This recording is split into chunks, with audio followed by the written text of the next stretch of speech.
and the subtle nuances that they actually provide people as edible things that apparently can make you feel more, let's call it, enhanced. I don't recommend people do, because obviously we live in quite a controlled environment. The society that we live in is quite pressurized, and the health regimes and pharma and the craziness, and it's like you'd want to just read the amount of pills and go, right, I don't think that can be good for any 70 pluser to take all that. It's not going to, it knocks your kidneys out, as they keep, doctor said about naproxen. I think that's kind of like that does. So, you know, you want to read the other stuff that myeloma does, like medication, you know, that, and you think, oh, I don't know if that's going to shorten your life expectancy by actually giving you medication, really. And if you're not just better off taking naproxen. But you can't, you have to do this and you have to do that because this does that. And it's like, it's all a bit, and I don't know. And it's all a bit too much. Anyway, you're thinking about, the more somebody's under stress, I went there because they said they could be feeling like that. I said, where's my mum? Oh, they've gone. I was like, freaking me out. And then there was a bloke, and I was like, some people have weird mannerisms, don't they? They walk around like this. I was like, Bugs Bunny. I was like, he reminded me, the first thing that popped into my mind was that cartoon head off of Ideal.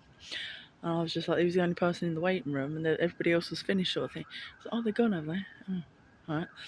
And then walked in, and I thought, like, I don't know, hospitals. I mean, they've got so many security hanging around the place. It's a bit mob feeling. It's a bit mob, our hospital, our public hospital. Everyone we've been there's always people walking around in fucking handcuffs that have been out on day release from prisons all over the place. Like, this place is fucking mental. I was just like, sometimes you just don't like even your loved ones just go into a building, because my dad couldn't find a parking spot and he said he left her around driving around. I can't believe mum in there in a wheelchair in that fucking place. A bit of a madhouse, isn't it? So yeah, I don't know if actually getting 25 cycles, that's 25 months of treatment under such duress, well, I think I'd end up sick. Do you know what I mean? Just being part of the... Yeah, it was a bit too intense today. Don't know what the vibe is all about, cycles, but I'm pretty sure that what you call esoteric society and Masonic society and other people have more know-how about certain vibrational frequencies, and I'd rather not go to that one. I think my mum should go to Lewisham. It's better, it's got a nice cafe at least. You can have a nice salad bar that's like having a fucking Pizza Hut. It's better than a Pizza Hut and a Harvester salad bar put together, that one.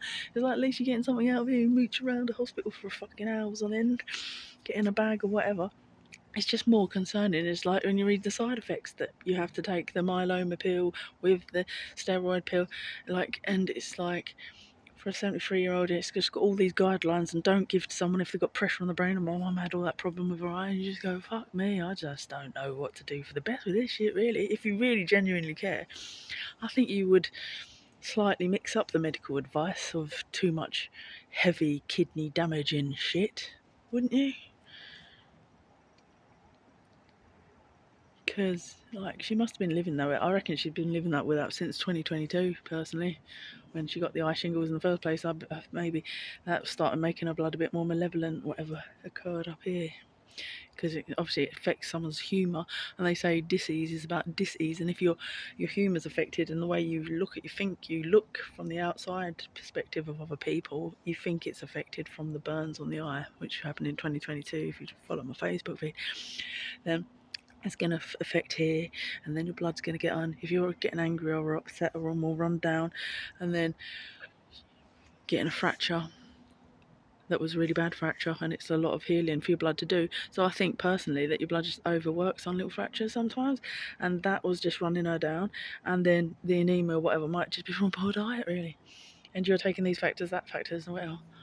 And you go, is it worth just keeping your iron levels up and doing other things alternatively? That's why I'm just seeking advice off of people that might be in the know, or other professionals. Like, how would you recommend approaching that? Would you actually go all in to an elderly person, or would you take those cycles a little bit more lay back attitude, like miss one here and there, do that, have a break, have a detox from all this stuff, because it's actually quite intensely poisonous stuff anyway, isn't it? and kidneys and different things. So that's my thing, and it's stressful. Stressful going there. Stressful. You just feel like, I don't know. I think it maybe is something to do with talking too much on TikTok and social media. Personally, I just feel like people know who I am or something. A little bit. And then you're going, oh, I don't want to go in this hospital. I go on there. Did I upset anyone? Did they upset me? Did anybody get upset by me releasing my mum early in the madhouse? Because actually everything in society just starts to feel a bit like it's a fucking loose farm madhouse. And all you want to do is go to a less developed country and have a more kingly, luxurious life. That's what everybody's doing, isn't it? On our way to the fucking east. Everybody loves the east. Everyone's gone mad for go over there.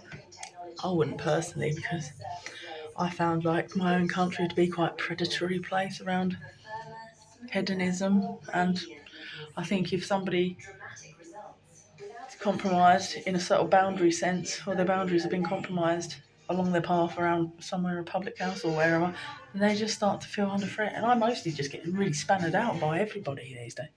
I've been walking apart, someone said hello to me, and I thought, who the fuck? It's a bit just spannered out for a little while, because oh hi mate, I thought, who the fuck? Things like that. They just start getting spannered out. Go into the hospital, get spannered out. Spanner down. Nothing wrong with my mental health. Just become the recluse because spannering me out. And I'm pretty sure that I've got a lot of judges. There are a lot of people that have been like, I just don't understand this person. Yeah, understand this. I should be up a Tibetan mountain as practicing monk, I think, from the things that I've been experiencing since listening to certain content. I'm telling you, I had no idea that consciousness was so malleable.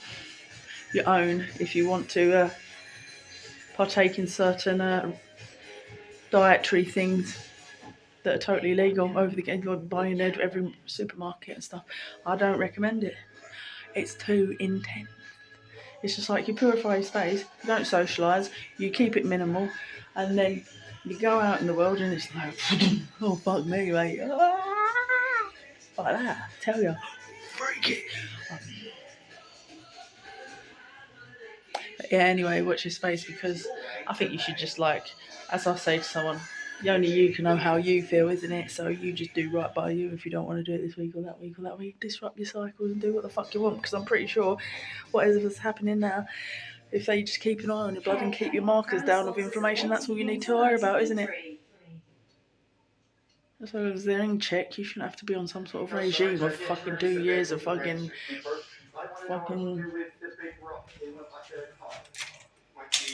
that.